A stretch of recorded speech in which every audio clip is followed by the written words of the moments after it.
ကန်ဖျားကိုရောက်ပါပြီရှင်။လက်ကူးရေးလေးမစားခင်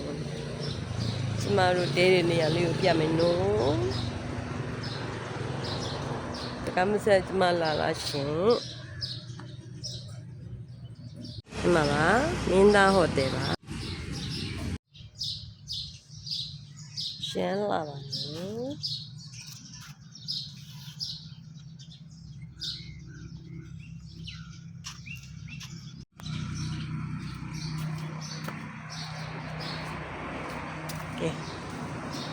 ထဲဝင်မယ်နော်ထဲမှာခဏလည်းအများကြီးရှိပါတယ်ရှင်ဒီမှာတော့ကျမတို့နေမဲ့ခဏနေပါနော်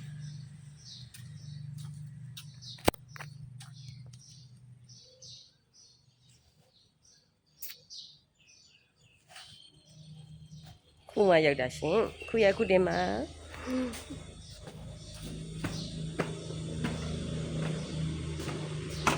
ဟုတ်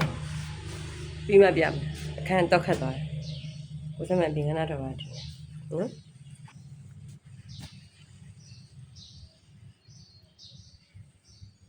ကဲလက်ပြန်စပြီးလကန်ဇလန်တွေစားရပါတော့မရှင်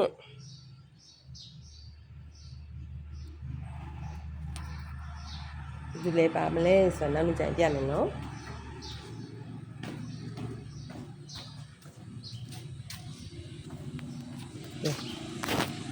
တခြားအခန်းကြီးလျှောက်သွားမယ်လက်ခင်နော်